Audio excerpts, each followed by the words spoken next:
ஜெபம் செய்வோம். எங்கள் அன்பின் பரலோக பிதாவே, கர்த்தராகிய இயேசு கிறிஸ்துவின் மூலம் உம்மண்டையிலே வருகிறோம். தந்தையே, இந்த நாளுக்குரிய சத்தியத்தின் ஆகாரத்தை சத்தியத்தின் ஆவியானவராகிய பரிசுத்த ஆவியானவராகிய தகப்பன் எங்களுக்கு இவ்வேளையிலே ஆண்டவரே எங்களுக்கு வேதத்திலிருந்து எங்களுக்கு எடுத்து போதிக்கும்படியாய் கர்த்தராகிய இயேசு கிறிஸ்துவின் நாமத்தினாலே தந்தையாகிய ஆவியானவரை அழைக்கிறோம். தகப்பனே, வருவீராக வருவீராக. கிறிஸ்து இயேசுவின் நாமத்தினாலே அழைக்கிறோம். வருவீராக வருவீராக. இவ்வேளையை பொறுப்படுத்திக் கொள்வீராக. மண்ணோட்டை மறைத்து கொள்ளும். மாம்சமும் இரத்தமும் வேதத்தில் கூடாததும் புறம்பானவைகள் ஒன்றும் ஒரு காலமும் ஒருபோதும் என்னிலே காணக்கூடாதபடி தகப்பனாகிய இயேசு கிறிஸ்துவின் நாமத்தின் அக்கினினாலும் இரத்தத்தின் அக்கினினாலும் என்னிலே வேரோடு சுட்டரிக்கப்பட்டு சுட்டரிக்கப்பட்டு சுட்டரிக்கப்பட்டு சுட்டரிக்கப்பட்டு போவதாக.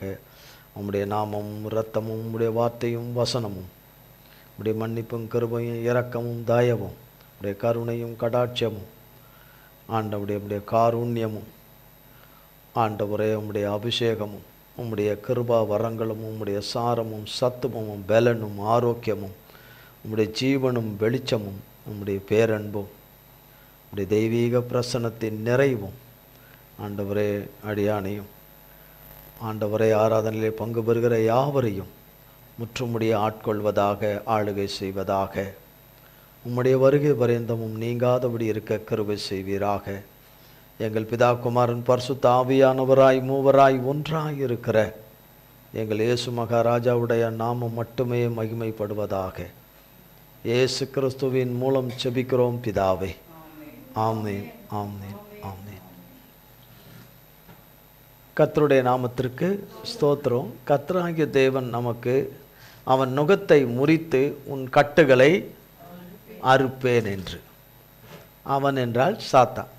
அவன் நுகத்தை முறித்து உன் கட்டுகளை அறுப்பேன் என்று சொல்லி, கட்டுகளிலே வகைக்கு வகை நிறைய இருக்கு. நுகம் என்பதும் நிறைய இருக்கு. வகைக்கு வகை, விதத்துக்கு விதம் நிறைய இருக்கு. தேவன் விரும்புகிறபடி நாம் பேசாமல் இருப்பதே ஒரு கட்டு. தேவன் விரும்புகிறபடி பேசாமல் இருப்பது. தேவன் விரும்புகிறபடி நம்ம பேசுறதுக்கு பதிலாக தேவன் விரும்பாததை நாம் பேசுவது, தேவன் விரும்பாததை சிந்திப்பது, தேவன் விரும்பாததை யோசிப்பது, தேவன் விரும்பாத வழிகளில் நடப்பது, தேவன் விரும்பாத வழியில் கிரியை செய்வது சகலமும் சாத்தானுடைய கட்டுகள். மந்திரத்தின் கட்டுகள், மாந்திரிகத்தின் கட்டுகள், செய்வனின் கட்டுகள், சுயத்தின் கட்டுகள், மாம்சத்தின் கட்டுகள், உலகத்தினுடைய சகலவிதமான இச்சைகளின், மன இச்சைகளின் கட்டுகள், விதவிதமாயிருக்கிற கட்டுகள். நாம் செய்வது சரியில்லை என்பதை சரியென்று நினைத்து கொண்டு அதிலே வாழ்ந்து கொண்டிருப்பதும் ஒரு கட்டு. நாம் தேவனுடைய பார்வையிலே சரியில்லாததை நம் பார்வையிலே சரி என்று நினைத்து அதன்படி செயல்பட்டு கொண்டிருப்பதும் கட்டு. மாயையாகிய ஒரு கட்டு. அறிந்து கொள்ள வேண்டிய தேவனிடத்திலே அறிந்து கொள்ள வேண்டிய விதத்திலே அறியாதபடி, அறிந்து கொள்ளாதபடி அதுக்கு விலகி இருப்பதும் ஒரு கட்டு. அது ஒரு நுகம், அது ஒரு கட்டு, அது ஒரு கட்டு. விதத்துக்கு விதம். இப்போ சொல்கிறாங்க இல்லையா, நீங்கள் இப்படி சொல்கிறது சரியில்லை, இப்படி பேசுறது சரியில்லை, இது கர்த்தர் இப்படி சொல்கிறாரு, தேவன் சொல்கிறாரு, இது சரியில்லை, அது சரி பண்ணிக்கிங்க, இப்படி பேசக்கூடாது, இப்படி பண்ணக்கூடாதுன்னு யாரையாவது சொல்கிறாங்கன்னு வச்சுங்க கர்த்தருக்குன்னு. அப்போ அது வரைக்கும் அவங்க என்ன தான் பண்ணிக்கிட்டு இருந்துருக்குறாங்க ரொம்ப காலமாக? அது சரின்னு நினச்சி பேசிக்கிட்டு இருக்கிறாங்க. இப்போ ஒருத்தரை பார்த்து இப்படி சொல்கிறாங்க, உன் பல்ல பேத்துருவேன்னு சொல்கிறாங்கன்னு வச்சுக்கோங்க. பல்ல பேத்துருவேன், அது யாருடைய வார்த்தை? சாத்தானுடைய வார்த்தை. தேவ பிள்ளைன்னு சொல்கிறவங்க வாயிலிருந்து அப்படி வந்தால் அது சாத்தானுடைய வார்த்தை. அப்போ ஆளுகை செய்வது, அரசாட்சி செய்வது யாரு? சாத்தான். யார் செய்கிறா? சாத்தான். அதனால தான் இங்கே சொல்லப்பட்டிருக்கு, அவனுடைய நுகத்தை முறித்து உன் கட்டுகளை அறுப்பேன்னா நாம் அவர்கிட்ட பாதத்தில் விழுந்து, நீர் விரும்பாததை என்னை விட்டு வேரோடு அகற்றிவிடும், நீர் அருவருக்கத்தக்கதை என்னிலிருந்து வேரோடு சுட்டெரித்து போட்டுவிடும், நீர் விரும்புகிறதும் என்னிலே இருக்கணும் என்று நீர் வைத்திருக்கிறதும் மட்டுமே அல்லாமல் வேறொன்றும் என்னிலே உம்மை தவிர வேறொன்றும் என்னிலே இல்லாதிருப்பதாக, என்னை ஆளாதிருப்பதாக என்று நாம் அதில் படிப்படியாக வளர்ந்து வர ஆரம்பித்து அதில் வந்துடணும். அப்போ கட்டுகள் என்று சொல்லும்போது பணத்தினுடைய கஷ்டம் மட்டும் இல்லை, பலவிதமான மன கஷ்டங்கள் எத்தனையோ விதத்தில் இருக்கும். மன கஷ்டங்கள், மன நோவுகள், மன முறிவுகள், கவலைகள், கண்ணீர்கள், பலவிதமான பாடுகள், உபத்திரவங்கள், சரீரப்பாடுகள், ஆத்துமாவில பாடுகள், ஆவியில பாடுகள், மனதுக்குள்ள சஞ்சலங்கள், வருத்தங்கள், வேதனைகள், எத்தனையோ விசாரங்கள் எத்தனையோ இருக்கும்.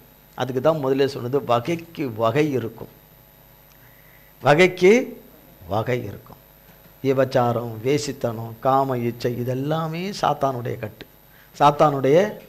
கட்டுகள்.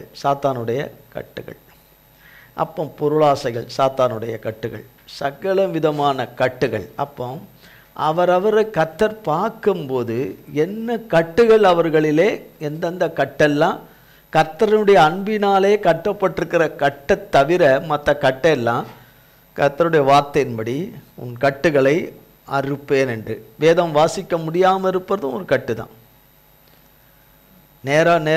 அதிக நேரம் எடுத்து வேதத்தை வாசிக்காமல் இருப்பதே கட்டு தான். ஒரு புறம் சிறையிருப்பு, ஒரு புறம் கட்டு, ஒரு புறம் நொகம். வெறும் நான் லூக்கா 10:19 மட்டும் சொல்லிட்டா போதுமா?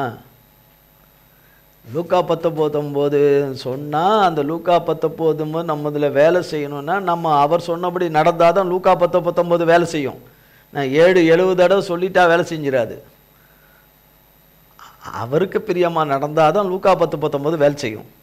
என்னையே நான் நிதானிச்சுக்கிட்டு, என்னையே நான் இது பண்ணிக்கிட்டு, நான் எல்லாமே நான் சரியாக தான் நான் நடந்துக்கிறேன்னு நானாக கூடாது. வேதத்தின்படி பார்த்து ஒப்பிட்டு, வேதத்தை ஒப்பிட்டு பார்த்தா தான் நான் சரியாக நடக்கிறேனா இல்லையான்னு தெரிய வரும்.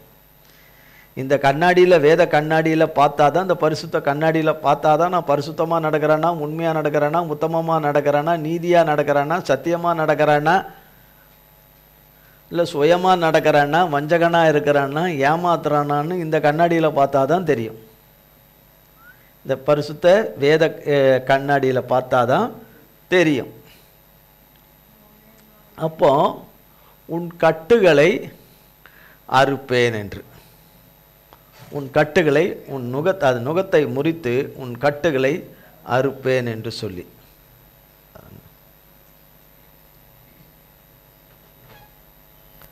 102ஆம் சங்கீதம்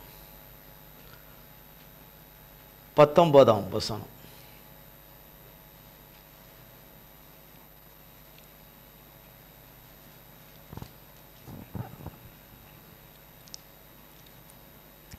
கர்த்தர் கட்டுண்டவர்களின் பெருமூச்சை கேட்கவும், கொலைக்கு நியமிக்கப்பட்டவர்களை விடுதலையாக்கவும். கர்த்தர் கட்டுண்டவர்களின் பெருமூச்சை கேட்கவும், கொலைக்கு நியமிக்கப்பட்டவர்களை விடுதலையாக்கவும். கர்த்தர் கட்டுண்டவர்களின் பெருமூச்சை கேட்கவும், கொலைக்கு நியமிக்கப்பட்டவர்களை விடுதலையாக்கவும். இது ஒரு பகுதி. ஓசியாவின் புஸ்தகம், ஓசியா 11ஆம் அதிகாரம் 4ஆம் வசனம். ஓசியா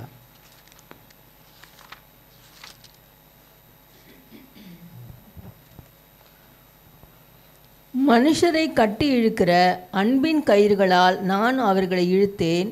அவர்கள் கழுத்துகளின் மேல் இருந்த நுகத்தடியை எடுத்து போடுகிறவரை போல் இருந்து அவர்கள் பட்சம் சாய்ந்து அவர்களுக்கு ஆகாரம் கொடுத்தேன். அவர்கள் கழுத்துகளின் மேல் இருந்த நுகத்தடியை, அவர்கள் கழுத்துகளின் மேல் இருந்த நுகத்தடியை, என்னது இது? நுகத்தடி. நுகத்தடி நுகத்தடி. அப்போ இந்த நுகம் இருந்தாலே நம்ம நிமிரவே முடியாது. இந்த நுகம் இருந்தாலே நம்ம தலை நிமிர்ந்து நடக்க முடியாது. இந்த நுகம் இருந்தாலே, கட்டுகள் இருந்தாலே நாம் எதையுமே செய்ய முடியாது. கர்த்தருடைய வழியில் எதுவுமே செய்யணும்னு என்ற முயற்சி பண்ணுகிற எந்த ஒரு காரியத்திலையும் ஒரு முன்னேற்றமே இருக்காது. ஒரு முன்னேற்றமே இருக்காது இருக்காது. அப்போ இந்த கட்டுகளை அறுப்பேன் என்று சொன்ன தேவன். ஏசாயா 45ஆம் அதிகாரம், 45ஆம் அதிகாரம்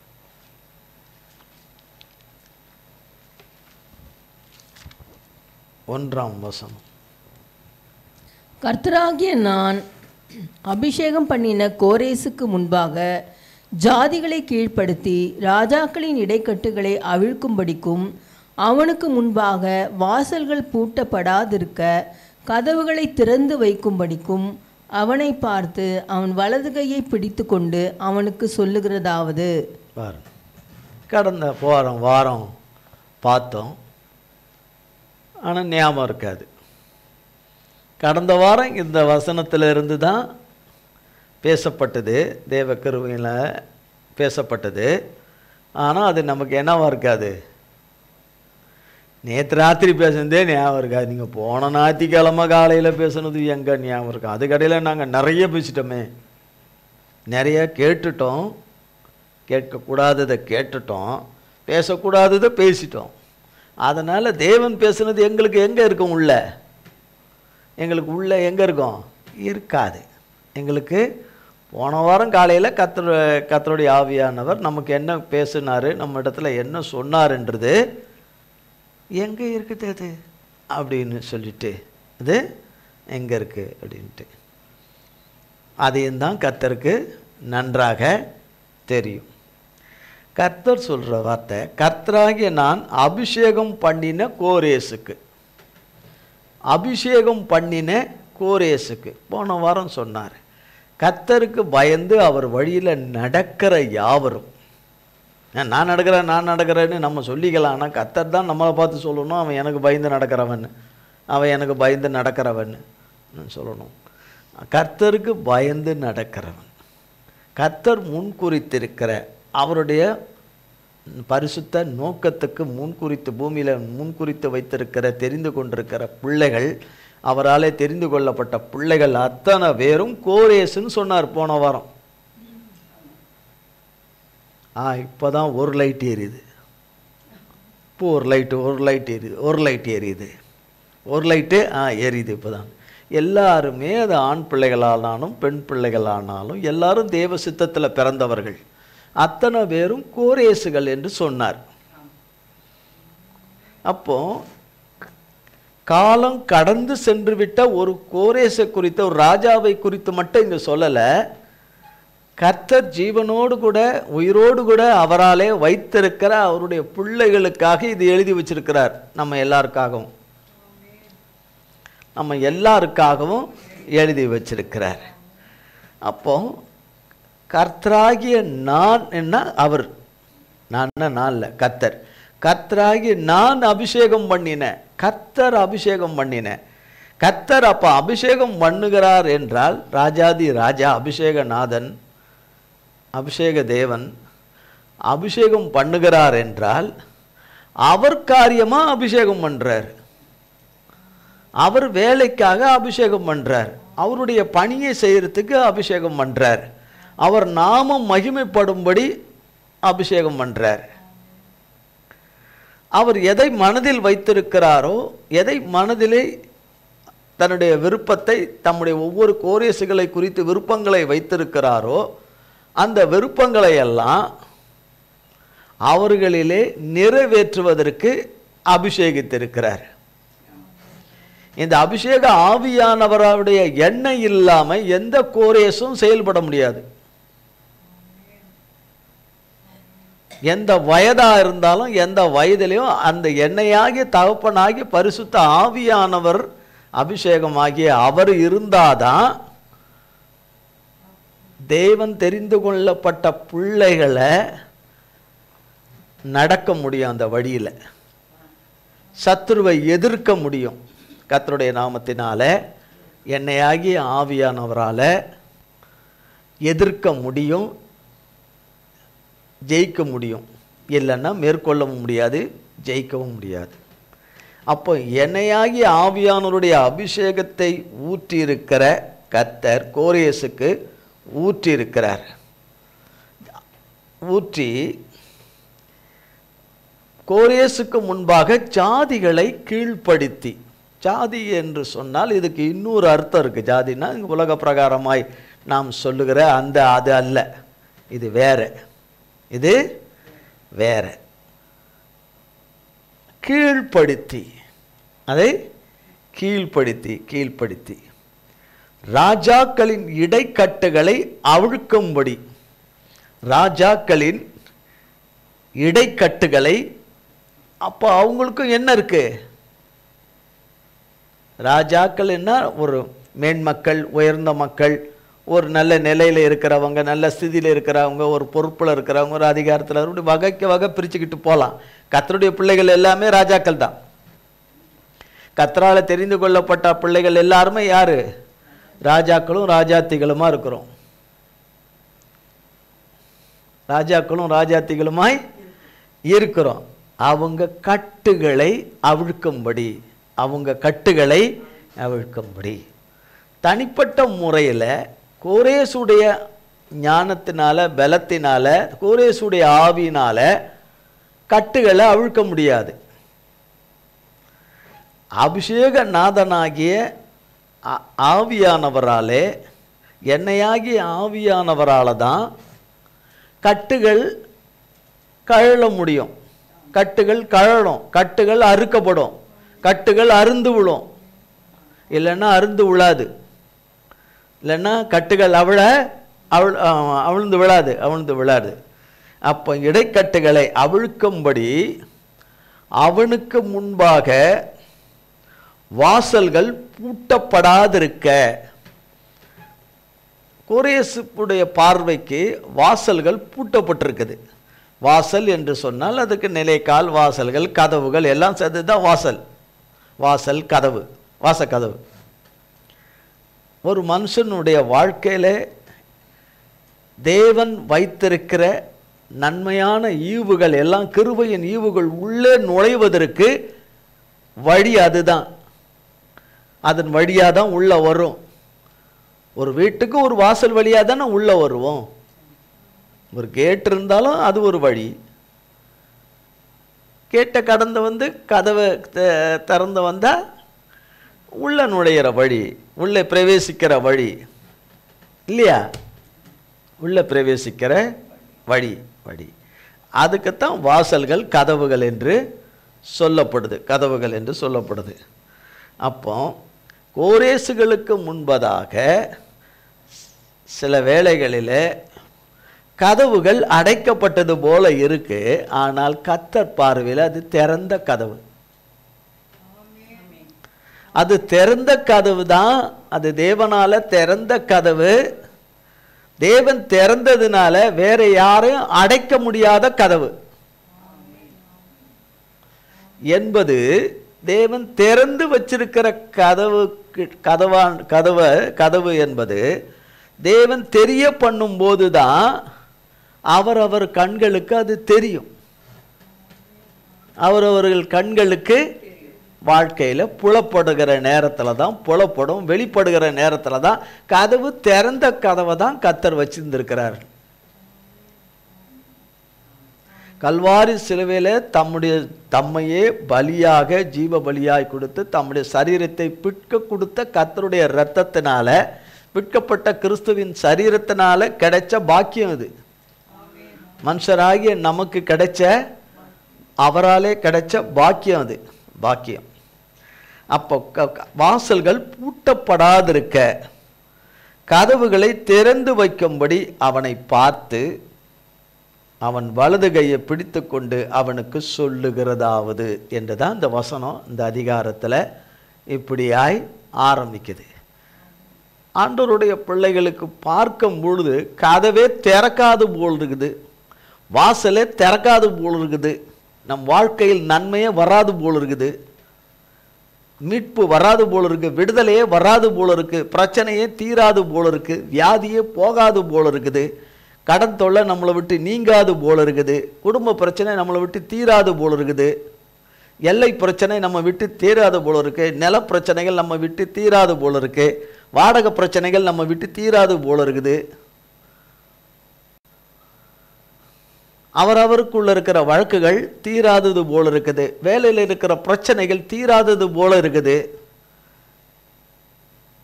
இவைகளெல்லாம் ஒரு தலைவலி போல, ஒத்த தலைவலி போல, இரட்டை தலைவலி போல இருக்கிற இந்த தலைவலிகள் எல்லாம் நீங்காதது போல இருக்குது. இந்த உபத்திரவங்கள் நம்ம விட்டு நீங்காதது போல இருக்குது. இந்த பாடுகள், இந்த வேதனைகள் நம்ம விட்டு நீங்காமல் இருக்கிறது போல இருக்குது, நிரந்தரமாக இருக்கிறது போல இருக்குது. எல்லாமே கட்டப்பட்டு அடைக்கப்பட்டதாக இருக்குது. பார்வைக்கு ஒன்றும் புலப்படலை, ஒன்றும் தெரிஞ்ச மாதிரிக்கு இல்லை. தேவன் சொன்னதுக்கும் இருக்கிற நிலைமைக்கும் தலைகீழ இருக்கு. எல்லாமே மனுஷராகிய நம்மளுடைய கீழ்ப்படியாததுனால, நாம் சீர்குலைத்ததுனால ஒருபுறம், கர்த்தர் அதற்கு கர்த்தரிடத்தில் வரும்பொழுது மன்னிப்பு கேட்கும்போது கர்த்தர் மன்னித்து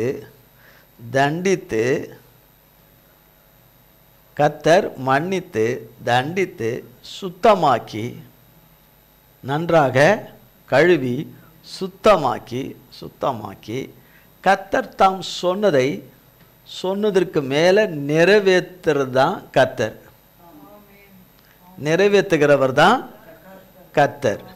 அதனால்தான் அவர் கர்த்தராகவே இருக்கிறார். கர்த்தராகவே இருக்கிறார். அப்போ கதவுகள், வாசல்கள் எல்லாம் திறந்ததாக அவர் பார்வையில் அவர் வச்சிருக்கிறார். ஒவ்வொரு கோரேசுகளை குறித்தும் அப்படி வச்சிருக்கிறார். ஒரு வித்தியாசமான முறையில் பார்ப்போம். ஆதியாகமத்தின் புஸ்தகம், ஆதியாகம்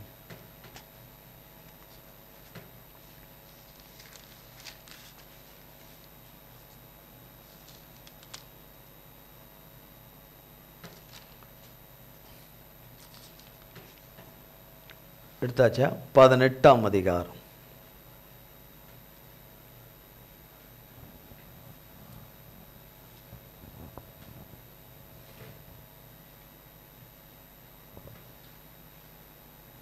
பதினாறாம் வசனத்திலிருந்து.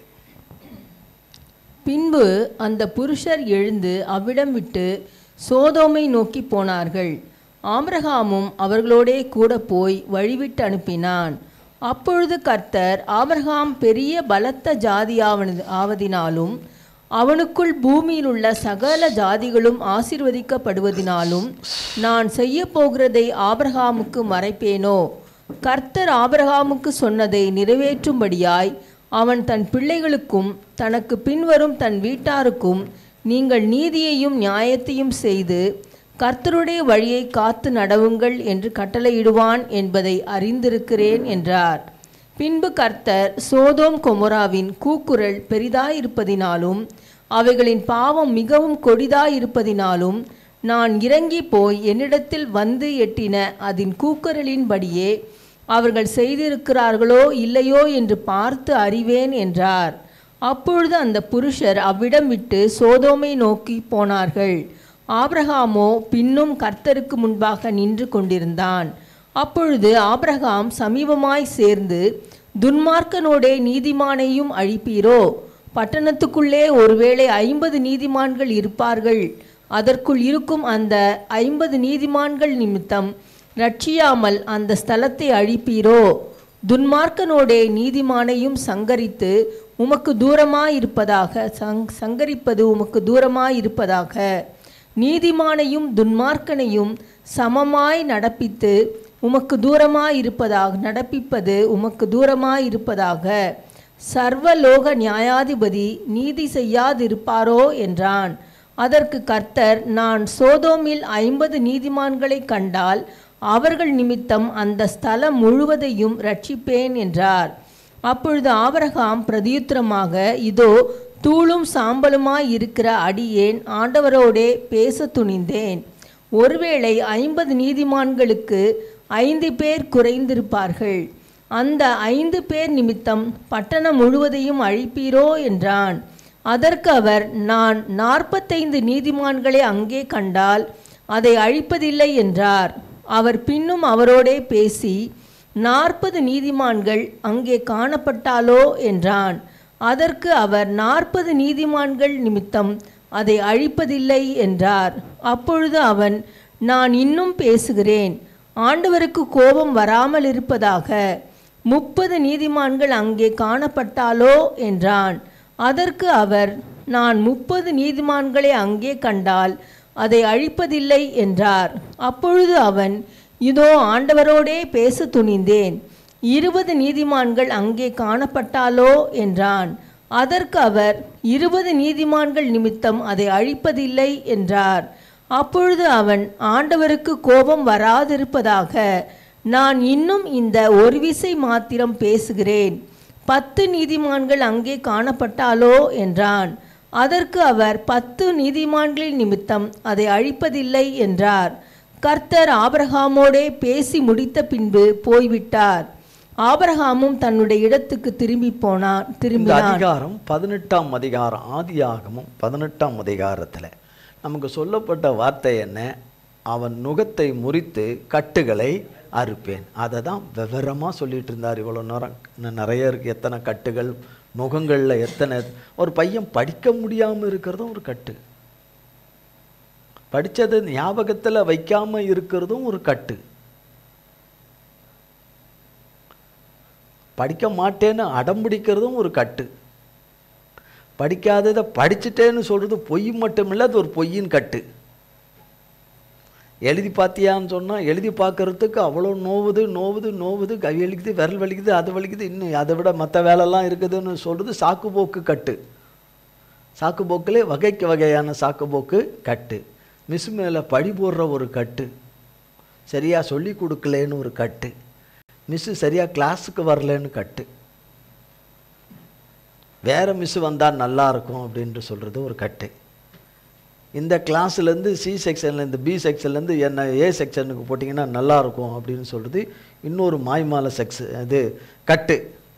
கட்டு விதத்துக்கு விதமான கட்டுகள், கட்டுகள். அப்போ இங்கே சொல்லப்படும் 18ஆம் அதிகாரத்தில் இருக்கிறதுல 2 வகை இருக்குது. இதில் ஒன்று, கர்த்தராகிய தேவன் வராரு, அவரோடு கூட 2 தூதர்களும் வர்றாங்க. ஏசப்பாவோட 2 தூதர்களும் வர்றாங்க. 2 தூதர்களும் யாரை பார்க்க வராரு தேவன்? வானாதி வானங்களிலே வீட்டிருக்கிற மகா உன்னதங்களிலே வாசம் பண்ணுகிற மகா பரிசுத்த மகிமையின் தேவன் அங்கிருந்து இறங்கி வர்றாரு ஆபிரகாமை பார்க்கறதுக்கு. உன்னதமானுடைய பரிசுத்தர் எங்கே, மனுஷன் எங்கே? ஆனால் இந்த கோரேஸ் ஆகிய இவரை பார்க்க வரார். இவர் ஆபிரகாம், நான் விளங்கி வசனத்துக்காக உங்களுக்கு சொல்கிறேன், அபிஷேகம் பண்ணப்பட்ட ஒரு கோரேஸ் அவர். கோரேஸ் அவர் அந்த கோரேஸ் ஆகிய அந்த ஆபிரகாமை தன் சிநேகிதன் என்று அழைக்கிறார். தேவன் ஒரு மனிதனை பார்த்து சிநேகிதன் என்று சொல்வது இவரை தான். சிநேகிதன். உங்களையும் என்னையும் பார்த்து சொல்வாரா? துரோகி, இவ்வளோ நாளாக நான் உனக்கு சிநேகிதன் கிநேகிதன் சொல்லிட்டு இருந்தேன்னு 2 போடு போடுவார். 2 போடு போடுவார். அப்போ ஏன் வர்றாரு? 2 காரியங்களின் நிமித்தமாக வர்றாரு. 2-3 காரியங்கள் நிமித்தமாக வர்றாரு. ஒன்று, நேரடியாகவே வர்றாரு, மனுஷரை போல வர்றாரு. மனுஷரை போல வர்றாரு, ஆவியில் இல்லை, மனுஷரை போல, நம்மை போல மனுஷரை போல வர்றாரு. வர்றாரு, அவர் தான் வர்றாரு, இவரும் இனம் கண்டுகிறாரு. ஆபிரகாமும் வந்திருக்கிறது ஏசப்பா தான் இனம் கண்டுகிறார். எப்படி தெரியும்? என்னையாகி ஆவியானவரால் தான் தெரியும், நம்மளால் நம்ம ஆவியில் தெரியாது. அபிஷேகம் பண்ணப்பட்ட என்னையாகி தகப்பனாகி ஆவியானவரால் தான் ஆபிரகாமுக்கு தெரியும். அவர் தான் சொல்லுவார், வானத்தையும் பூமியும் உண்டாக்கின கர்த்தர் அப்படின்னு அவர் சொல்லுவார். கர்த்தரை குறித்து அவர் பேசுகிறார். நம்ம நேரம் கர்த்தருடைய வார்த்தைகளை பேசும்போது நம்ம ஒன்று சில வார்த்தைகளை பயன்படுத்துவோம் இல்லையா, அதுபோல் ஆபிரகாம் பயன்படுத்துறது ஒரு வழக்கம்.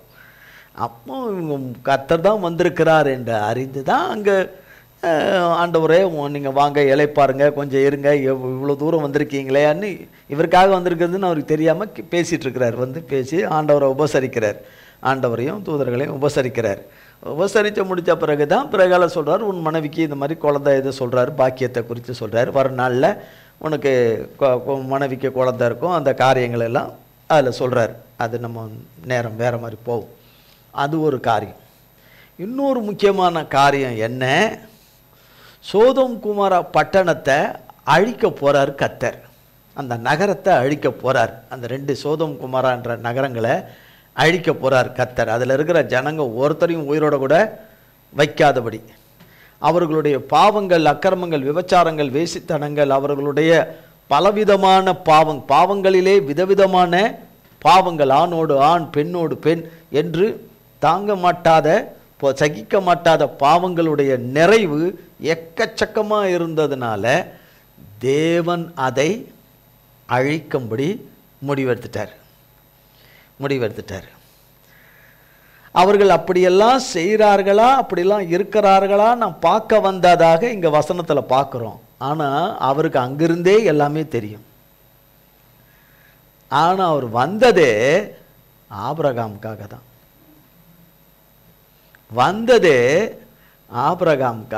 தன்னுடைய சிநேகிதனுக்காக தான் வந்தார்.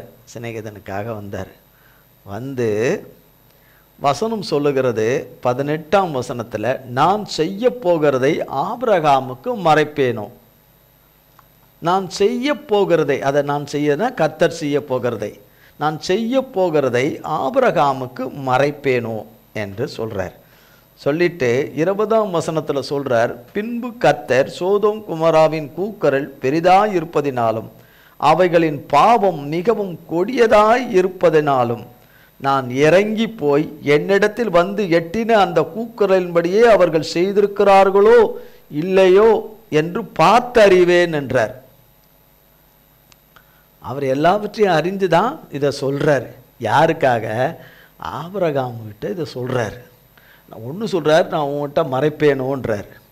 அதை சொல்லிட்டு சொல்கிறார் சோதோம் குமாராவை அழிக்கிறதுக்குன்னு. 16ஆம் வசனத்தில் போடப்பட்டிருக்கு, பின்பு அந்த புருஷர், அதான் தேவனோடு கூட வந்த 2 தூதர்கள், அந்த புருஷர் எழுந்து அவ்விடம் விட்டு சோதோமை நோக்கி போனார்கள். ஆனால் அழிக்கிறதுக்கு தூதர்கள் அங்கே போயிட்டாங்க. இப்போ இதை சொன்ன உடனே கர்த்தர் என்ன எதிர்பார்க்கிறார் என்றால், ஆபிரகாமுடைய தம்பி குடும்பம் அங்கே இருக்கு. தம்பி மனைவி 2 பொம்பளை பிள்ளைங்க அங்கே இருக்காங்க. அந்த சோதோம் குமாராவில் இருக்காங்க, அந்த பட்டணத்தில் இருக்கிறாங்க. அந்த பாவம் நிறைந்த, பாவத்தினாலே கட்டப்பட்டு, அக்கிரமத்தினாலே கட்டப்பட்டு, பொல்லாப்பினாலே கட்டப்பட்டு, துன்மார்க்கத்தினாலே கட்டப்பட்டிருக்கிற அந்த விதமான அத்தனை கட்டுகளில் நிறைஞ்சி இருக்கிற அந்த பகுதி எல்லையே கட்டுகளில் இருக்குது. அங்கே இருக்கிற ஒவ்வொரு வீடுகளும், அதில் இருக்கிறவர்கள் யாவரும் சாத்தானுடைய கொடூர சுபாவத்தினாலே நிறைந்தவர்களாய் இருக்கிறாங்க. அந்த இதில் இவங்க இருக்கிறாங்க. அப்போ இவங்க அந்த இடத்துல இருக்கக்கூடாது. ஆனால் இருக்கிறாங்கன்னா இவங்களும் என்ன இதில் இருக்காங்க?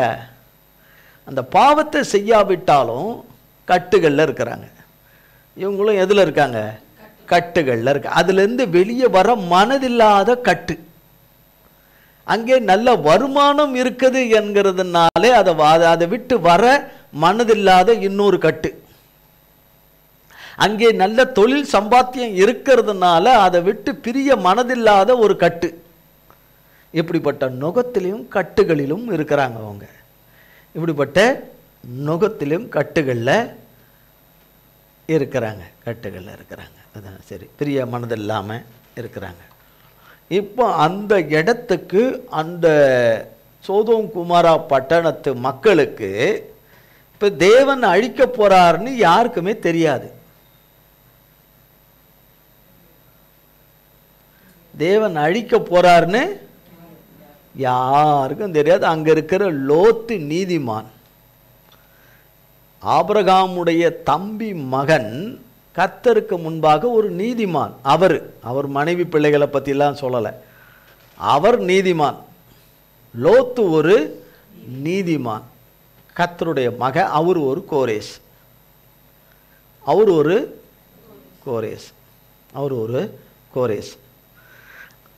அந்த லோத்து அந்த துன்மார்க்கர்களோடு அந்த நீதிமான் அழிஞ்சு போயிடாமல் இருக்கணும்னா ஒருத்தவங்க வேண்டுதல் பண்ணணும், ஒருத்தவங்க ஜெபிக்கணும், ஒருத்தவங்க விண்ணப்பம் பண்ணணும், யாராவது விண்ணப்பம் பண்ணணும்.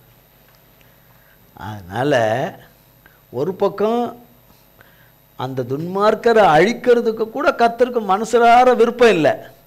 அந்த மன அங்கலாய்ப்பையும் மன துக்கத்தையும் ஆபிரகாமுக்கிட்ட பகிர்ந்துக்கணும். தன் சிநேகிதனாகிய ஆபிரகாமுக்கிட்ட பகிர்ந்துக்கணும். அதை பகிர்ந்துக்கணும். அதை என்ன செய்யணும்? பகிர்ந்து கொள்ளணும். இதை சொல்ல வரும்போது ஆபிரகாம் வெளிப்படைஞ்சிருவார். ஆஹா, நம்ம தம்பி மகன் அங்கே இருக்காங்களே, இதை அவர் நேரடியாக சொல்லியிருக்கலாம். சொல்லலை, அவர் பயந்துட்டு, ஏசப்பா இந்த மாதிரி தம்பி குடும்பம் இந்த மாதிரி இருக்கு, அழிஞ்சிருவாங்களே, காப்பாற்றி விடுங்கன்னு நேரடியாக பயந்துட்டார். கேட்க பயம். ஏனென்றால் கிறிஸ்து இன்னும் அந்த காலத்தில் கிறிஸ்து இன்னும் சிலுவையில் வந்து தன்னை ஜீவ பலியாய் கொடுத்து ரத்தம் சிந்தின காலம் கிடையாது. இல்லைன்னா இப்படி கர்த்தர் பேசும்போது இப்படி மறுப்பு பேசி அடுத்த மறுப்பு பேசினாலே செத்து போயிடுவோம். அதனால் பயத்தினால அப்போ சொல்கிறாரு, மனசில் வச்சுக்கிட்டு இப்படி சொல்கிறாரு, 50 பேர் இருந்தா, 45 பேர் இருந்தா, 40 பேர் இருந்தா, 30 பேர் இருந்தா, நீதிமான்கள் இப்படி இருந்தா, 20 பேர் இருந்தா, இப்படி அவர் சொல்ல அப்படி இருந்தால் நீங்கள் அழிக்க மாட்டீங்கல்ல, அவங்கள காப்பாற்றிடுவீங்கள, கோபம் வந்துற போது அப்படின்னு மன்றாடுறாரு ஆபிரகாம் கர்த்தர் இடத்துல. யாருக்காக மன்றாடுறாரு? அவன் தான் போயிட்டானே, அவன் தான் பொண்டாட்டி பேச்சை கேட்டுக்கிட்டு அவன் தான் போயிட்டானே. ஆபிரகாம் அப்புறம் லோத்து பொண்டாட்டி பேச்சை கேட்டு போயிட்டானே, பொண்டாட்டி பிள்ளைங்க பேச்சை கேட்டு போயிட்டானே, பெரியப்பா விட்டு பிரிஞ்சு போயிட்டானே. என்னுடைய இதெல்லாம் கொடு, எனக்கு உண்டானதெல்லாம் கொடுன்னு சொல்லிட்டு அவன் வாங்கிக்கிட்டு, அவன் எனக்கு எது நலமாக இருக்கிற இடம்னு தெரியுதோ அந்த இடத்துக்கு நான் போய்க்கிறேன், நீ ஒன்றும் எனக்கு தேவையில்லைன்ட்டு அவன் போயிட்டானே. அவனுடைய ஆட்கள், அவனுடைய மந்தைகள், அவனுடைய மேய்ப்பர்கள், அவனுடைய வேலைக்காரர்களோட அவன் போயிட்டானே. சாத்தான் இருக்கிற இடத்துக்கு அவன் போயிட்டானே. எவ்வளோ சொல்லி அவன் கேட்கலையே, அவன் போயிட்டானே. அப்படி இருக்கும்போது அவனுக்காக எதுக்கு அவன் அங்கே எப்படி இருக்கிறானோ ஏது இருக்கிறானோன்னு அநேக நாட்கள் அங்கலாச்சிருந்திருப்பார். யார் மூலயமாவது தகவல்களை விசாரித்து கொண்டு இருந்திருக்கக்கூடும். நமக்கு இதில் சொல்லப்படலை, இருந்திருக்கக்கூடும். ஆபிரகாம் அங்கே எப்படி இருக்கிறான், நல்லா இருக்கிறானா, என்ன ஏது, அங்கே யார் ஒட்டு உறவு என்ன இருக்குது, அங்கே சொந்தம் மந்தம்னு என்ன இருக்குது, இவன் இந்த பிள்ளைகளை கட்டி கொடுக்க வேண்டாமா, கொல்ல வேண்டாமா, அது யார், அங்கே பொல்லாப்பு நிறைஞ்ச இடம், பாவம் நிறைஞ்ச இடம், அசுத்தம் நிறைஞ்ச இடம், விபச்சாரம் நிறைந்த இடம், அருவருப்புகள் நிறைஞ்ச இடம், சாத்தான் குடி கொண்டிருக்கிற குடியிருப்பு. அங்கே எதுக்கு என்னதான் வியாபாரமாக இருந்தாலும் எதுக்கு அப்படிப்பட்ட ஒரு வியாபாரம், அப்படிப்பட்ட ஒரு வருமானம், அப்படிப்பட்ட ஒரு இது எதுக்கு? பாதுகாப்பற்ற இடம். எந்த நேரமும் எந்த தீங்கும் வரும், எந்த ஆபத்துகளும் வரும், எந்த அழிவும் வரும் என்பதெல்லாம் ஆபிரகாமுக்கு மிக விவரமாக தெரியும். இப்போ இப்படி ஒரு இது வருது. வந்த உடனே கர்த்தர்கிட்ட கெஞ்சுறார். கர்த்தர்கிட்ட என்றார். கர்த்தர் எதிர்பார்த்தது, அவன் வேண்டுவான், அவன் விண்ணப்பம் பண்ணுவான், ஆபிரகாம் பண்ணுவான் கட்டாயம் அதன்படி நான் இறங்குவேன் என்று. ஒருவேளை நான் ஆபிரகாமுக்கு இதை சொல்லாம அங்க செய்திருந்தா, அந்த தீங்கு அங்க வந்து இறங்கியிருந்தா, அச்சோ கர்த்தர் ஒரு வார்த்தை நமக்கு சொல்லாம போயிட்டாரே, நமக்கு தெரிஞ்சிருந்தா நான் தேவனிடத்துல மன்றாடி இருப்பேனே, அவன் குடும்பத்தை காப்பாற்றுறதுக்கு நான் மன்றாடி இருப்பேனே, கர்த்தர்கிட்ட நான் கிருபைக்கு கெஞ்சிருப்பேனே, இரக்கத்துக்கு கெஞ்சிருப்பேனே என்று சொல்லி அழுதரக்கூடாது ஆபிரகாம். ஆபிரகாம் கதறிடக்கூடாது. சிநேகிதனாகி ஆபிரகாம் கதறிடக்கூடாது. இந்த மனசு, ஆபிரகாமுடைய இந்த மனசு நமக்கு வர்றது ரொம்ப கஷ்டம். அதனால்தான் அவர் ஆபிரகாம் தேவனுக்கு சிநேகிதனாக இருந்தார். என்னதான்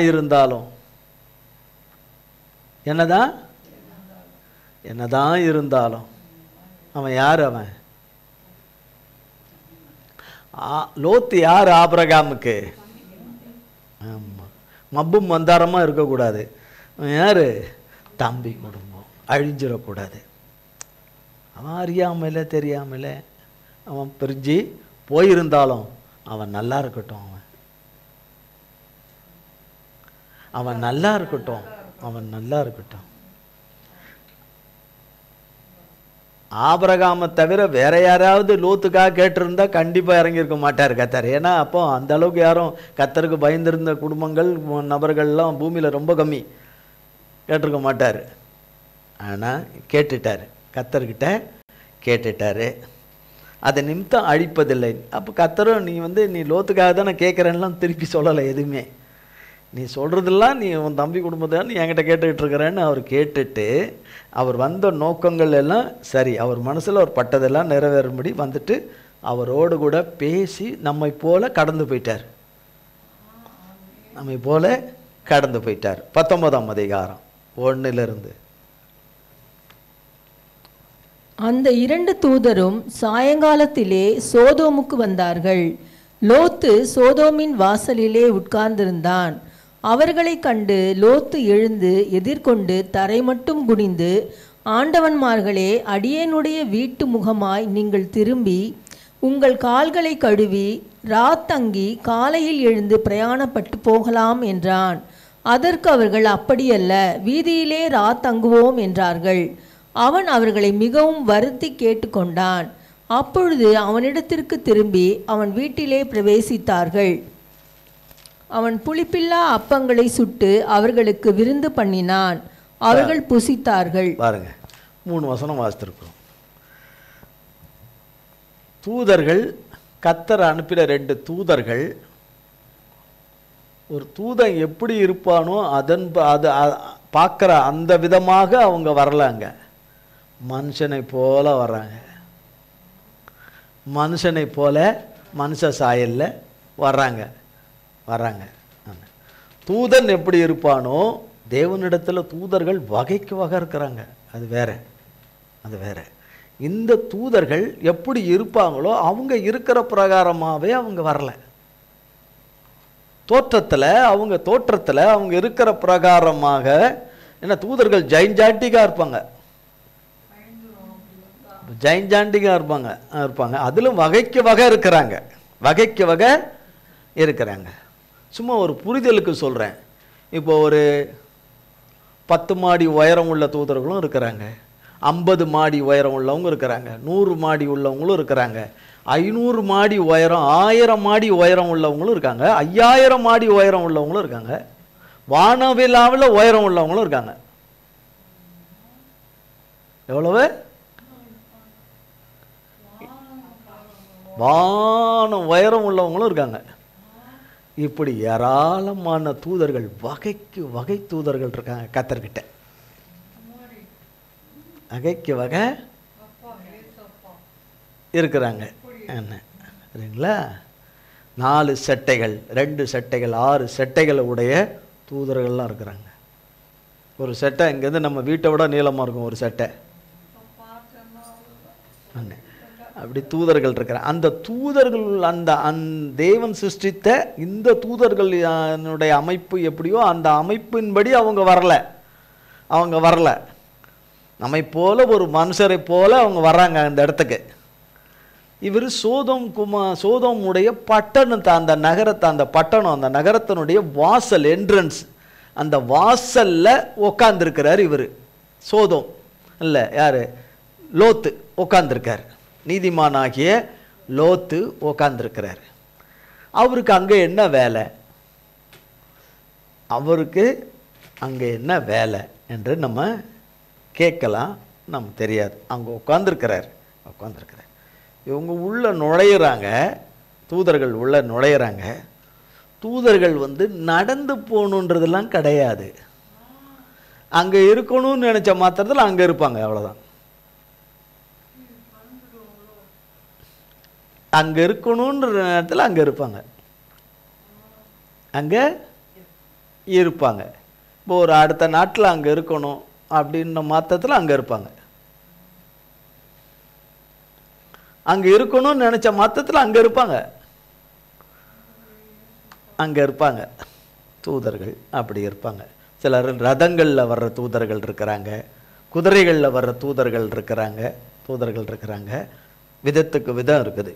இவங்க மனுஷ சாயலின்படி நம்ம போல ஒரு மனிதரை போல நடந்து வர்றவங்களா வர்றாங்க. அந்த இடத்துக்கு கடந்து வருவதை போல வர்றாங்க. அவங்க பார்வைக்கு அவங்க நடந்து வர்றாங்க. லோத்து எப்படி இனம் கண்டுபிடிக்கிறாரு? அவங்க தூதர்கள் தான் இல்லையா? நமக்குரிய மனுஷர்களே மார்வேஷத்தில் வந்தாலே அடையாளம் தெரியாது.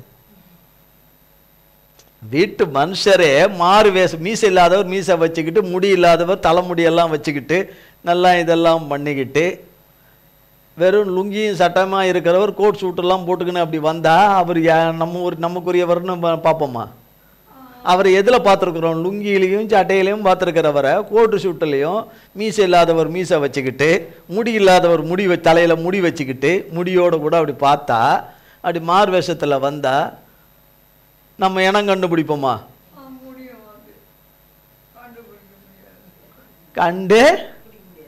கண்டுபிடிக்க முடியாது. வெறும் இந்த ரப்பர் செருப்பு போட்டுனுக்கிற ஷூக்கெல்லாம் போட்டுக்கிட்டு அப்படி உங்கள் பக்கத்தில் அந்த ஓரமாக அப்படி கிட்ட வந்தாருன்னா, எவனோ கோட் சூட்டு போட்டுன்னு போகிறானேன்னு அப்படின்னு தான் சொல்லுவோம். ஆனால் யார் என்னன்னு தெரியாது. இல்லை வாசனையை வச்சு கண்டுபிடிப்பீங்களா? ஒருவேளை நமக்குரியவங்க வாசனைன்னு ஒன்று இருக்குது, அந்த வாசனையை வச்சு இது நம்ம ஆள் தானே அப்படின்னு கண்டுபிடிப்பீங்களா? கிடையாது, கண்டுபிடிக்க முடியாது இல்லையா? மனுஷ ரீதியில் கண்டுபிடிக்க முடியாது. லோத்து இருக்கக்கூடாத இடம், தங்கியிருக்கக்கூடாத எல்லை, குடியிருக்கக்கூடாத குடியிருப்பு, தேவனுக்கு விரும்பாத இடம், தேவன் அருவருக்கிற இடம், அதில் இருக்கக்கூடாதான். ஆனால் அதில் தான் இருக்கிறாரு மனைவி பிள்ளையோட. ஆனால் கர்த்தரோட இருக்கார். லோத்து அந்த பாவங்களுக்கு உட்படாதபடி, அங்கே சாத்தானுடைய ஒட்டுமொத்த எந்த பாவத்திலையும் அதில் போவாதபடி, அதில் தன்னை கொடுத்துறாதபடி, அதனுடைய இது ஒன்று கூட அவனுக்குள்ளே லோத்துக்குள்ளே வராதபடி இருக்க. இப்போ ஆபிரகாம் ஒரு கோரேஸ்ன்னு சொன்னோம், லோத்தும் ஒரு கோரேஸ், அபிஷேகம் பண்ணப்பட்ட கோரேஸ். ஆபிரகாம் கர்த்தரிடத்தில் இப்படி லோத்தை குறித்து வேண்டிக் கொள்றாருன்னா,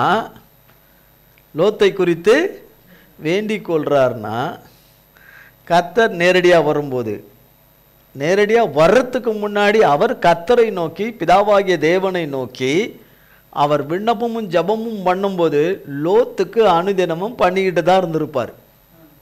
தம்பி குடும்பத்துக்கு பண்ணிக்கிட்டே தான்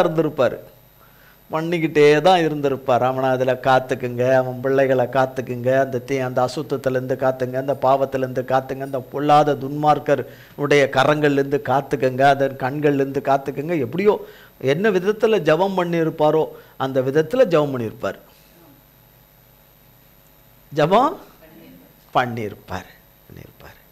அப்போ அழிவு வருது, சோதோமுக்குள்ள வருது, ஒருத்தருக்கும் தெரியாது. அழிய போகிறது ஒருத்தருக்கும் தெரியாது, ஒருத்தருக்கும் தெரியப்படுத்த போகிறதும் கிடையாது. கர்த்தர் தெரியப்படுத்தணும்னு அவசியம் கிடையாது. இங்கே ஆபிரகாமுக்காகத்தான் இங்கே தெரியப்படுத்துறாரு, தன் சிநேகிதனுக்காக தான் தெரியப்படுத்துறாரு. இல்லைன்னா கர்த்தர் தெரியப்படுத்த வேண்டியது அவசியம் கிடையாது. மனுஷனுக்கு அவசியம் தெரியப்படுத்தணும்னு அவசியமே தேவனுக்கு கிடையாது. இவர் பாருங்க, கிட்டத்தட்ட ஆபிரகாம் மாதிரியே தான் கரெக்டாக கண்டுபிடிக்கிறாரு. கரெக்டாக அவர் கண்ணுக்கு மட்டும் கரெக்டாக தெரியுது இது தேவதூதர்கள்னு. இது யாருன்னு தெரியுது? தேவதூதர்கள்னு தெரியுது. தேவனுடைய தூதர்கள் என்று தெரியுது. அதனால தான் அவர் கூப்பிடுறார், வாங்க, எப்படி வாங்க அப்படின்னு வீட்டுக்கு கூட்டிகிட்டு போகிறார்.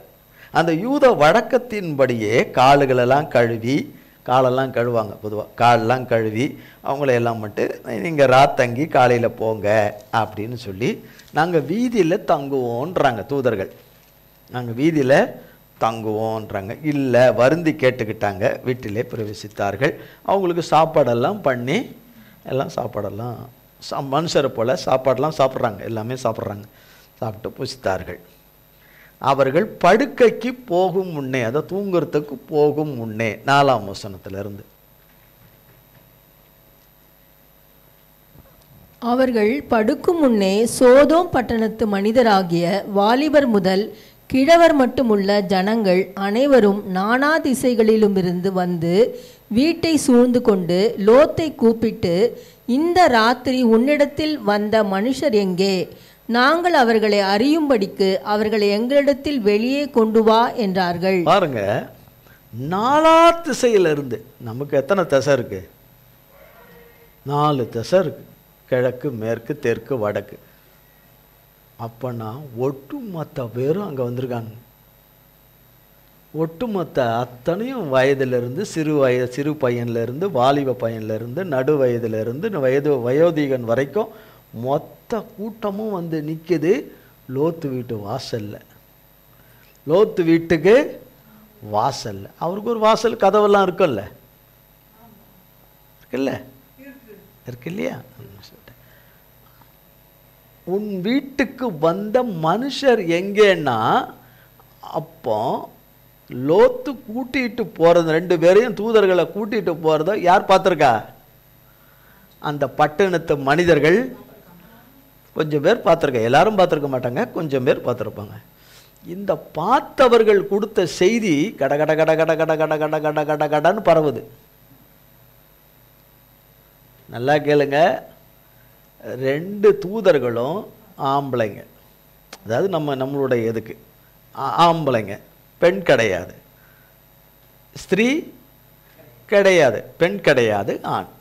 லோத்து அவர் மனைவி பெண், அவர் ஆணை திருமணம் செய்யலை, அவர் பெண்ணு தான் அவர் திருமணம் செய்தது, அவங்க ரிலேஷனில் திருமணம் செய்தது.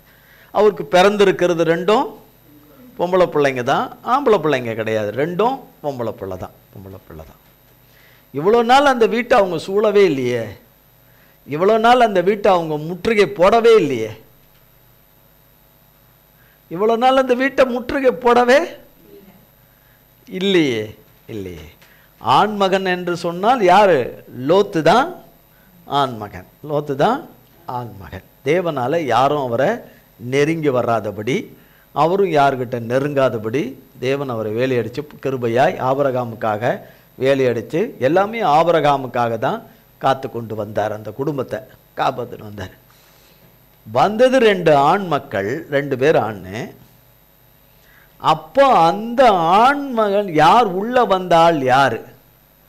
அவனை கொடு, அவனோடு நாங்கள் பாவம் செய்யணும், அவனோடு கூட நாங்கள் பாவம் செய்யணும். பெண்ணில் எனக்கு வேண்டாம், பொம்பளைங்க பெண் எனக்கு வேண்டாம், எனக்கு இந்த ஆம்பளைங்க தான் வேணும், அவங்களோட தான் பாவம் செய்யணும், அவங்களோட தான் பாவம் செய்யும். இப்படிப்பட்ட மகா கொடிய பாவத்தினால் நிறைந்த மக்கள், பாவத்தினால் நிறைந்த மக்கள், பாவத்தினால் நிறைந்த மக்கள். அப்போ அவங்க சொல்கிறாங்க, அவர்கள் எங்கே அவர்களை அறியும்படி என்று சொல்லி கேட்குறாங்க, என்று கேட்குறாங்க, தகராறு பண்ணுறாங்க, வம்பு பண்ணுறாங்க, வம்பு பண்ணிக்கிட்டு இருக்கிறாங்க. 6ஆம் வசனத்தில், அப்பொழுது லோத்து வாசலுக்கு வெளியே வந்து தனக்கு பின்னாலே கதவை பூட்டி அவர்களிடத்தில் போய், பாருங்க ஒரு நிமிஷம், அப்பொழுது லோத்து வாசலுக்கு வெளியே வந்து, அப்போ அவர் கதவை திறந்து தானே வெளியே வர்றாரு. கதவு, ஒரு கதவுன்னு இருந்தால் அதுக்கு தாப்பாலாம் இருக்காதா? தாப்பா இருக்காதா? தாப்பால்லாம் இருக்கும், தாப்பால் இருக்கும். ஒரு கதவு இருந்தால் அப்போ திறந்து ஒரு கதவு, அவர் உள்ளே இருக்கிறாரு, அவங்க வெளியிலிருந்து தட்டுறாங்க, இவர் வீட்டுக்குள்ளே இருக்காரு.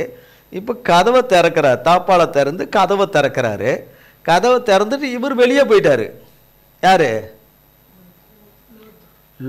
லோத்து வீட்டுக்குள்ளே இருந்து வீட்டுக்கு வெளியே வராரு. வாசலுக்கு விட்டு அவர் வெளியே வராரு. கதவை திறந்து வாசலுக்கு வெளியே வர்றாரு. வாசலுக்கு வெளியே வர்றாரு. வெளியே வந்துட்டு இப்படி கதவை சாத்திட்டு தாப்பால் போட்டுடுறாரு. புரியுதுங்களா? இப்போ இப்படி தாப்பால் அவர் அந்த பக்கம் போட்டார்னா இவரை பொறுத்த வரைக்கும் இங்கே தாப்பால் போட்டாச்சு. அவங்கள பொறுத்த வரைக்கும் கதவை சாத்தி இருக்கு, வெளியில் என்ன பண்ணியிருக்கு? தாப்பால் போட்டிருக்கு. இப்போ யார் திறந்தாதான் உள்ளே இருக்கவங்க வெளியே வர முடியும்? லோத்து திறந்தாதான் உள்ளே இருக்கிறவங்க வெளியே வர முடியும். லோத்து திறந்தாதான் லோத்து உள்ளே போக முடியும். லோத்து உள்ளே போக முடியும். இப்போ கதவை சாத்திட்டு தாப்பாலையும் இது பண்ணிட்டு இப்போ அவர் பேசுகிறார், அவங்களோட கூட பேசுகிறார். 7ஆம் வசனம். சகோதரரே, இந்த அக்கிரமம் செய்ய வேண்டாம். இதோ புருஷரை அறியாத 2 குமாரத்திகள் எனக்கு உண்டு. அவர்களை உங்களிடத்திற்கு வெளியே கொண்டு வருகிறேன். அவர் எவ்வளோ ஆணித்தரமாக சொல்றார். புருஷனை அறியாத குமாரத்தி, அவருடைய 2 பெண் பிள்ளைகளை குறித்து சொல்றார். அப்படின்னா கரப்படாத பிள்ளைங்க, தீட்டுப்படாத பிள்ளைங்க, வேற எந்த கண்ணிலும் வலையிலும் கட்டுகளிலும் அகப்படாத பொம்பளை பிள்ளைங்க. 2 பொம்பளை பிள்ளைங்க நேர்த்தியாக தான் வளர்த்துருக்கிறாரு. ஆனால் அந்த தேசத்தில் இருக்கிற குடியவர்களாகிய அங்கு உள்ள ஒரு குடும்பத்தில் உள்ள பையனுங்களுக்கு தான் இவர் பொண்ணை கொடுக்க இருந்திருக்குது. அது இவருடைய மனைவி நிமித்தமாக தான் அது இருந்திருக்கும்னு நான் நினைக்கிறேன். இவருடைய மனைவி தான் அந்த இடத்துலையே இருக்க வச்சதே. இவருடைய மனைவி தான் அந்த இடத்துல இவ்வளோ காலமும் வாழ இருக்கணும்னு இருக்க வச்சதே அவர் மனைவியாக தான் இருக்கக்கூடும். அங்கே ஒரு சம்பந்தத்தை அங்கே ஒரு பண்ணணும், அப்படி இவங்க இன ஜனத்தில் போய் பண்ணணுன்றதுக்கு பதிலாக மாற்றா அவங்க அங்கே உள்ள அவங்க பாவத்தில் நிறைந்திருக்கிற பாவ சந்ததிக்குள்ள ஒரு சம்பந்தத்தை பண்ணும்படியாக அவங்க பேசி ஒழுங்கு பண்ணி வச்சிருக்கிறாங்க. சம்பந்தம் பேசி வச்சிருக்கிறாங்க. லோத்து தேவனை நம்பி வாழ்ந்துகிட்டு இருக்கிறவர். தேவனுக்கு பயந்து, பொல்லாப்புக்கு விலகி, பாவம் செய்வதற்கு பயந்து, அக்கிரமம் செய்வதற்கு பயந்து, இப்படிப்பட்ட எந்த பாவத்துக்குள்ளும் தன்னை உட்படுத்தாதபடி, தன்னை கொடுத்துறாதபடி, அவைகளுக்கெல்லாம் தன்னை விலக்கி தேவ கிருபையினாலே காத்து கொண்டு வருகிற ஒரு நீதிமான், தேவன் மேலே நம்பிக்கையாக இருக்கிற ஒரு மனுஷன், தேவனுடைய வார்த்தையின் மேலே நம்பிக்கை உள்ள ஒரு மனிதன். இப்போ அவர் சொல்கிறார், இந்த அக்கிரமத்தை செய்யாதீங்கப்பா, இந்த மாதிரி பண்ணாதீங்க. என் குமாரத்திகள் இருக்கிறாங்க உண்டு, அவர்களை உன்னிடத்தில் கொண்டு வரேன். அதுக்கு அவர்கள் சொல்லுகிறார்கள், அவர்களுக்கு உங்கள் இஷ்டப்படி செய்யுங்கள். இந்த புருஷர் என் கூரையின் நிழலிலே வந்தபடியால் இவர்களுக்கு மாத்திரம் ஒன்றும் செய்ய வேண்டாம் என்றான். அதற்கு அவர்கள், அப்பாலே போ, பரதேசியாய் வந்த இவனா நியாயம் பேசுகிறது? இப்பொழுது அவர்களுக்கு செய்வதை பார்க்கிலும் உனக்கு அதிக பொல்லாப்பு செய்வோம் என்று சொல்லி லோத்து என்பவனை மிகவும் நெருங்கி கதவை உடைக்க கிட்டினார்கள். அப்பொழுது அந்த புருஷர்கள் தங்கள் கைகளை வெளியே நீட்டி லோத்தை தங்கள் அண்டைக்கு வீட்டுக்குள் இழுத்து கொண்டு கதவை பூட்டி, பாருங்க, கதவை பூட்டி. 6ஆம் வசனத்தில் சொல்லப்படுது கதவை பூட்டி, பின்னாலே கதவை பூட்டி. 6ஆம் வசனத்தில் கதவை பூட்டி, 10ஆம் வசனத்தில் கதவை வீட்டுக்குள் இழுத்து கொண்டு கதவை பூட்டி. அங்கே பூட்டினது லோத்து, இங்கே பூட்டினது தேவதூதர்கள். இங்கே பூட்டினது தேவதூதர்கள், இங்கே பூட்டினது. அங்கே பூட்டினது யாரு? லோத்து. இங்கே பூட்டினது யாரு? தேவதூதர்கள். அவர் அங்கே தாப்பால் அப்படி போட்டுட்டு அங்கே நின்று பேசிட்டு இருந்தவர் கதவை தட்டுறானுங்க, போட்டுறானுங்க. உள்ளே போகணுன்னு 2 பொம்பளை பிள்ளைகளை, நீ என்ன பாவத்துக்கு என்ன பயன்படுத்திக்கிறியோ பயன்படுத்திக்கோ, நீ பண்ணி இந்த பொம்பளை பிள்ளைகளை, ஆனால் என் வீட்டுக்கு வந்தவங்கள நீ எதுவும் பண்ணக்கூடாது, அவங்களுக்கு இந்த பாவத்தை நீ செய்யவே கூடாது, இந்த அக்கிரமத்தை நீ செய்யவே கூடாது அப்படின்னு சொல்லி அவர், நீ எங்கிருந்தோ வந்து இன்னொரு பகுதியில் இருந்து, இன்னொரு நகரத்தில் இருந்து, இன்னொரு பட்டணத்தில் இருந்து, அல்லது இன்னொரு இடத்துல இருந்து வந்தவன், பழைக்க வந்தவன், அதான் பரதேசி, பழைக்க வந்தவன், நீயா எங்களுக்கு நியாயம் பேசுகிற? போ அப்படி அவனுங்க தான் எனக்கு 2 பேர் தான் எங்களுக்கு பாவம் செய்கிறதுக்கு வேணும் அப்படின்னு ஏராளமான பேர் நிற்கிறாங்க. ஒருத்தர் இல்லை, வயது வித்தியாசம் இல்லாமல் ஏராளமான பேர் நிற்கிறாங்க வெளியே விடுன்னு. அப்போ இதெல்லாம் நடக்கும்னு அவங்களுக்கு தெரியும், தேவதூதர்களுக்கு தெரியும். அப்போ கதவு அந்த பக்கம் பூடி இருக்கு, ஆனால் இவங்க இந்த பக்கமாக இழுத்துடுறாங்க. கதவை திறந்தாங்கன்னு இல்லை, கதவை திறந்தாங்க கொண்டாங்கன்னு இல்லை. நீங்களும் நானும் இப்படி இழுத்தா யாரோ உள்ளே வருவாங்களா? உள்ள கதவு அந்த பக்கம் பூடி இருக்க, நம்ம இந்த பக்கம் இருக்க, கதவும் திறக்காம அவரை மட்டும் இப்படி உள்ளே கூப்பிட முடியுமா? தூக்க முடியுமா?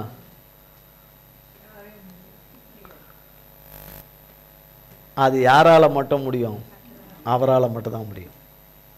அப்போ கதவை திறன்னு ஒரு கூட்டம் மூட்டிக்கிட்டு நிற்குது, எல்லாமே இடிச்சுக்கிட்டு நிற்குது.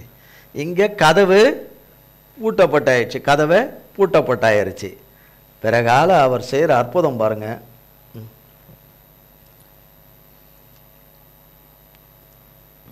அப்பொழுது அவர்களுக்கு செய்வதை பார்க்கிலும் உனக்கு அதிக பொல்லாப்பு செய்வோம் என்று சொல்லி லோத் என்பவனை மிகவும் நெருக்கி கதவை கிட்டினார்கள்.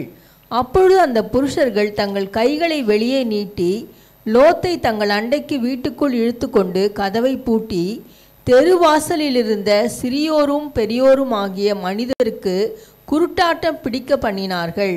அப்பொழுது அவர்கள் வாசலை தேடி தேடி அலுத்து போனார்கள். பின்பு அந்த புருஷர் லோத்தை நோக்கி, இவ்விடத்தில் இன்னும் உனக்கு யார் இருக்கிறார்கள்? மருமகனாவது உன் குமாரராவது உன் குமாரத்திகளாவது பட்டணத்தில் உனக்குரிய எவர்களாவது இருந்தால் அவர்களை இந்த ஸ்தலத்திலிருந்து வெளியே அழைத்து கொண்டு போ. நாங்கள் இந்த ஸ்தலத்தை அழிக்கப் போகிறோம். இவர்கள் கூக்குரல் கர்த்தருடைய சமூகத்தில் பெரிதாயிருக்கிறது. இதை அழிக்க கர்த்தர் எங்களை அனுப்பினார் என்றார்கள். இதை சொல்லும் போது லோத்துடைய மனைவி 2 பொம்பளை பிள்ளைங்களும் கேட்குறாங்க, இதை கர்த்தர் தான் எங்களை என்ன செஞ்சாரு? அனுப்பியிருக்கிறாரு. இந்த பட்டணத்தை நகரத்தில் ஒருத்தரை விட உயிரோட வைக்க விடாது, எல்லாரையும் கொல்லணும்னு, எல்லாரையும் கொன்று போடணும்னு. தங்கள் பாவத்தை விட்டு மனம் திரும்பாத இவர்களை கொன்று, பாவம் நிறைந்து போச்சு, இவங்களுக்கு அக்கிரமம் நிறைஞ்சு போச்சு, அதனால் தேவன் அழிக்கணும்னு சொல்லிட்டாரு, அதுக்காக நாங்கள் வந்திருக்கிறோன்னு விஷயத்தை ஓப்பனாக சொல்கிறாங்க. அழிக்க போகிறோம். உங்களுக்கு உரியவங்க யாராவது இருந்தால் தேவனுடைய கிருபை அங்கே வேலை செய்யுது. கிருபை என்னன்னு, லோத்து ஒருவன் நீதிமானாக இருக்க, அவன் மனைவி பிள்ளைகள் அதனாலே காக்கப்பட, அதோடு கூட அவனை சேர்ந்தவர்கள் யாராவது இருந்தால் அவங்களையும் இந்த இதுக்குள்ளே, இந்த வளையத்துக்குள்ளே வந்துட சொல்லு, அவங்களையும் காப்பாற்றி விட்டுறேன். இது துரிதமாக நடக்கணும், தாமதமாகக்கூடாது, காலதாமதங்கள் ஆக கூடாதுன்னு சொல்கிறாரு. இங்கே போடப்பட்டிருக்குது வாசலை தேடினார்கள் என்று. வசனம் சொக்குதோ? அப்போ பாருங்க, வெளிப்பாக இருக்கிற இப்போ எல்லாருமே கர்த்தர் கிருபையில் வெளிப்பாக தான் இருந்தாங்க, தேவனுடைய சுத்த கிருபை. வாசலை தேடுறாங்க, அங்கே தான் இருக்குது, வீடும் அங்கே தான் இருக்குது, வாசலும் கதவும் அங்கே தான் இருக்குது. ஆனால் அவங்களுக்கு அது எங்கே இருக்குன்னு தெரியல. யார் செஞ்சா? கர்த்தர் செய்ய வச்சார். அந்த துன்மார்க்கர்களுக்கு இவர்களுடைய வாசல்களில் இவர்களுக்குரிய வாசல்களும் இவர்களுக்குரிய கதவுகளும் இவர்களுக்கு தேவன் வச்சிருக்கிற அந்த வழியும் அவங்களுக்கு தெரியல. அவங்களுக்கு அவங்க தேடுன்னு அப்படி தடவுறாங்கன்னா, வீடு இங்கே தானடா இருந்தது, வீடே காணலையேன்னு. இங்கே தானே வீடு இருந்தது, மனுஷன் தான் எல்லாரும் தான், கதவு இருந்தது, இங்கே தானடா இருந்தானுங்க, எவனையும் காணலையேடான்னு, யாரையும் காணலைன்னு. ஆனால் அங்கே இருந்த லோத்துக்கும் அவன் மனைவி பிள்ளைகளுக்கும் வீடு இருந்துச்சுல்ல. அவங்க கண்ணு பார்வையில் அந்த வீடு இருக்கத்தான் செய்யுது, அந்த கதவெல்லாம் இருக்கத்தான் செய்யுது. அவங்களுக்கு அது திறந்த வாசலாக இருக்குது, அவங்க கண்ணுக்கு அது தெரியுது, சத்ருவின் கண்ணுக்கு தெரியல. இவங்க இப்படிப்பட்ட பொல்லாப்பின் கட்டுக்குள்ள, இப்படிப்பட்ட ஒரு சிறையிருப்புக்குள்ள இருக்கிற இவங்களை கர்த்தர் அந்த நுகங்களையும் கட்டுகளையும் அறுத்து வெளியே கொண்டு வராரு. அந்த நுகத்திலையும் கட்டுகளிலே இன்புற்று இன்பத்தின் மேலே இன்பத்தை கண்டு, பாவத்தினுடைய இன்பத்தை கண்டு பாவத்தினுடைய அக்கிரமத்தினுடைய இன்பத்தை கண்டு கண்டு அதிலே ஊறி ஊறி அந்த நுகத்திலையும் கட்டுகளிலும் வராதவங்களை தான் கர்த்தர் அழிக்கிறாரு. இப்படிப்பட்ட கட்டுகளில் நம்ம வாழக்கூடாது, இப்படிப்பட்ட நுகங்களில் வாழக்கூடாது என்று விரும்புகிற லோத்தை வெளியே கொண்டு வராரு. லோத்தை வெளியே கொண்டு வராரு. அவங்களுக்கு பார்வைக்கு கதவு எங்கே இருக்குன்னே தெரியல, வாசல் எங்கே இருக்குன்னு தெரியல. ஆனால் இவங்களுக்கு வாசல் எது, கதவு எது எல்லாமே தெரியுது. அப்போ இவங்களை என்ன செய்கிறாரு கர்த்தர், சீக்கிரம் கொண்டு வா. நம்ப மாட்டுறான். லோத்தினுடைய மனைவி நமக்கு போடப்படாவிட்டாலும் லோத்தின் மனைவி நம்பலை. இது கர்த்தர் அனுப்பினவங்க தான், கர்த்தர் அனுப்பினவங்க தான். அதுலேயும் இதில் இருக்க எல்லாரையும் அழிக்க போகிறாராம், நம்மளை மட்டும் காப்பாற்ற போகிறாராம். நமக்கு வேண்டியவங்க யாராவது இருந்தால் அவங்கள வரைக்கும் காப்பாற்றிட்டு போகிறாங்களா? அதெல்லாம் சும்மா, அதெல்லாம் சும்மா. எங்கள் வீட்டுக்காரர் நம்புவார், லோத்து நம்புவார், நான் நம்ப மாட்டேன் அப்படின்னு அங்கே சொல்லாவிட்டாலும் தாமதம் ஆகிறத வச்சு சொல்கிறான். அப்படியே தாமதம் பண்ணிக்கொண்டே வருகிறார்கள். சரி, ஒரு 3 வசனம் சீக்கிரம் வாசித்துருவோம். 14. அப்பொழுது லோத்து புறப்பட்டு தன் குமார்த்திகளை விவாகம் பண்ண போகிற தன் மருமக்கள் மாரோடே பேசி, நீங்கள் எழுந்து இந்த ஸ்தலத்தை விட்டு புறப்படுங்கள், கர்த்தர் இந்த பட்டணத்தை அழிக்க போகிறார் என்றார். அப்ப இவர் தான் அந்த வார்த்தையை நம்புறாரு. போய் லோத்து தான் நம்புறாரு, லோத்து தான் நம்புறாரு. போய் சம்பந்தக்கார வீட்டுக்கு போய் சொல்றாரு, 2 பொண்ணையும் கொடுக்குற சம்பந்தக்காரர்கிட்ட போய் சொல்றாரு, சம்பந்திங்க கிட்ட போய் சொல்றாரு, வந்துருங்க, நீங்க எல்லாம் வந்துருங்க, மருமவனா போறவனு சொல்றாரு, நீயும் வந்துருப்பா, எல்லாரும் வந்துருங்க, நம்ம இந்த பட்டணத்தை விட்டு வெளியே போய் ஆகணும் அப்படின்னு. வாசிங்க.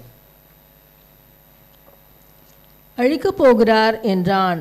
அவனுடைய மருமக்கள் மாரின் பார்வைக்கு அவன் பரியாசம் பண்ணுகிறதாக கண்டது. கிழக்கு வெளுக்கும் போது அந்த தூதர் லோத்தை நோக்கி, பட்டணத்திற்கு வரும் தண்டனையில் நீ அழியாதபடிக்கு எழுந்து உன் மனைவியையும் இங்கே இருக்கிற உன் 2 குமாரத்திகளையும் அழைத்து கொண்டு போ என்று சொல்லி அவனை துரிதப்படுத்தினார்கள்.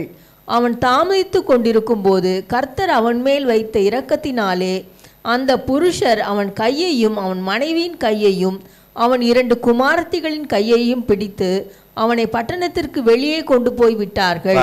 அவ்வளவுதான். பாருங்க, தாமதித்து கொண்டே இருக்கிறான்னா ஒன்று பொருள் எடுக்கணும், ஜாமான் எடுக்கணும், அங்கே என்னென்ன அவங்க சவதரித்து வந்தாங்களோ அதெல்லாம் ஏதாவது கையில எடுக்கணும், ஜாமான் பையி அதெல்லாம் எடுக்கணும், அதுக்கு தாமதம்ன்றது ஒரு விதத்தில் இருக்கணும். அங்கிருந்து லோத்தை தவிர மற்றவர்களுக்கு அந்த இடத்த விட்டு வர மனதே இல்லை. 2வது அப்படி ஒன்று நடக்கும்ன்றது அவங்களுக்கு நம்பிக்கையே இல்லை, நம்பிக்கை இல்லை. அவங்களுக்கு நம்பிக்கை இருந்தாலும் சரி, நம்பிக்கை இல்லைனாலும் சரி, கர்த்தர் கட்டளை கொடுத்துட்டார், லோத்தையும் லோத்து பிள்ளைகளை காப்பாற்றி கொண்டு போய் விட்டுட்டு இதை அழிச்சிருன்னு சொல்லிட்டாரு. அதை தூதர்கள் செஞ்சாகணும். பார்த்தாங்க, பிடிச்சி 2 எல்லாரும் பிடிச்சி ஒரே தூக்கின்னு போய் கொண்டு போய் வெளியே கொண்டு விட்டுட்டாங்க. இப்போ தெரியுதுங்களா, அவங்கள என்ன எடுத்து தரன்னு இழுத்துனா போயிருப்பாங்க, இல்லை இப்போ தரன்னு ஓடுன்னு ஓடி இருப்பாங்க, கிடையாது. அப்படியே பிடிச்சிட்டு போய் புஷ்குன்னு அந்த பக்கம் கொண்டு விட்டுட்டாங்க. அந்த சைடு அது எத்தனை 10,000 மீட்டர் தொலைவு இருந்ததோ, எத்தனை அடி தொலைவில் இருந்ததோ, தூரத்தில் இருந்ததோ அங்கே கொண்டு போய் விட்டுட்டாங்க. அது எல்லையெல்லாம் தாண்டி கொண்டு போய் விட்டுட்டாங்க. தாண்டி கொண்டு விட்டு பிழைத்துக்கோ, தேவனுடைய கிருபையில் பிழைச்சுக்கோ அப்படின்னு கொண்டு விட்டுட்டாங்க. அந்த நுகத்திலிருந்து, அந்த கட்டைகளிலிருந்து, அந்த சிறையிருப்பிலிருந்து, அந்த பாவ எல்லையிலிருந்து, அந்த அழிவின் எல்லையிலிருந்து, அந்த நாசத்திலிருந்து அவங்கள மீட்டு கொண்டாந்து விட்டுட்டார். அதற்கு ஒருத்தர் ஜெபம் பண்ணிட்டு இருந்தார். ஆபிரகாம் தேவனை நோக்கி விண்ணப்பம் பண்ணினார். அப்படி நம்ம ஒவ்வொருவருக்காக, மற்றவருக்காக, நமக்காக நாம் உண்மையாய் மனம் திரும்பி மன்னிப்பு கேட்டு தேவனுடைய இரக்கத்துக்கும் கிருபைக்கும் கெஞ்சி கேட்டுக்கொண்டே இருக்கும்போது நுகங்கள் முறிஞ்சிரும். கர்த்தராலே நுகங்கள் முறிந்து கட்டுகள் அறுந்து விழுந்துரும். நம்மால் முடியாததெல்லாம் அவர் முடிக்கும்படியாய் அறுந்து விழுந்துரும். நமக்கு ஆகாத காரியங்கள் எல்லாம் நமக்கு ஆக வேண்டிய காரியங்கள் ஆகக்கூடாதபடி இருக்கிறவைகளை எல்லாம் அறுந்து விழுந்துரும். நமக்கு தடையா இருப்பவைகள் எல்லாம் சத்ருவினுடைய தடைகள் எல்லாம், சத்ருவின் மனுஷருடைய தடைகள் எல்லாம் அறுந்து விழுந்துரும். திரும்ப வந்து கட்டப்படுவதற்கு அது உயிரோட கூட திரும்ப வந்து எழும்பாதபடி அருந்து விழுந்துரும். கர்த்தருடைய நாமத்தினால அருந்து விடும். கர்த்தருடைய நாமத்தினாலே நுகங்கள் முறியும். கர்த்தருடைய நாமத்தினாலே கட்டுகள் அறுக்கப்படும்.